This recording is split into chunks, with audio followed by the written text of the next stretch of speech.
Hola, ¿qué tal? Nuevamente con ustedes, la maestra de Educación Básica Verónica Velázquez Monroy, con un tema de segundo año de tercer trimestre.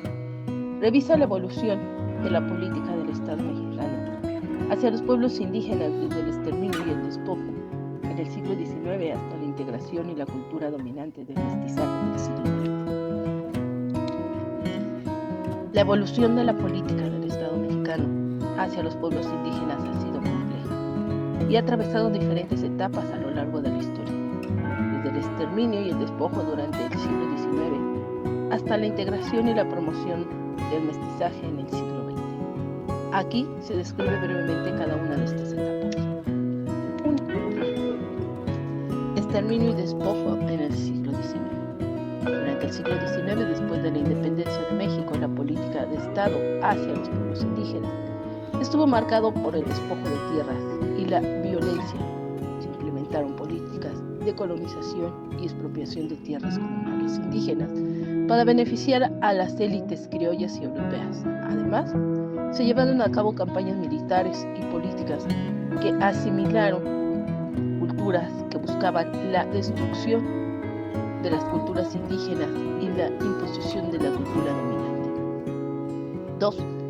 Asimilación y mestizaje en el siglo XIX y XX. A finales del siglo XIX y principios del siglo XX, la política del Estado mexicano hacia los pueblos indígenas se centró en la asimilación y el mestizaje. Se promovieron políticas de blanqueamiento de la población indígena a través de la educación, la asimilación lingüística y la promoción del mestizaje como un ideal nacional.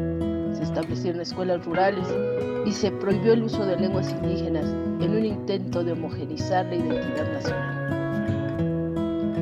3. Reconocimiento del derecho. Siglo XX. A partir del siglo XX, especialmente a partir de la segunda mitad del siglo, comenzaron a surgir movimientos indígenas que demandaban el reconocimiento de sus derechos culturales, territoriales y políticos.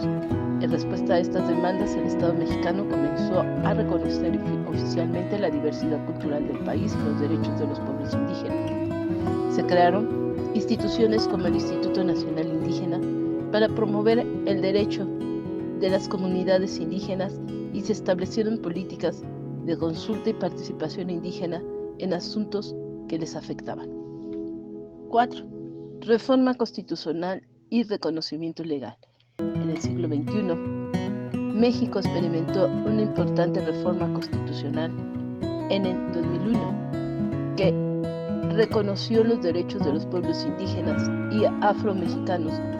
Esta reforma reconoció la autonomía de los pueblos indígenas en sus territorios, así como su derecho a la libre determinación y consulta en asuntos que les conciernen. Se establecieron también leyes y políticas específicas para garantizar el acervo y el acceso a la justicia, la educación bilingüe y el respeto a las formas de organización y gobierno indígena.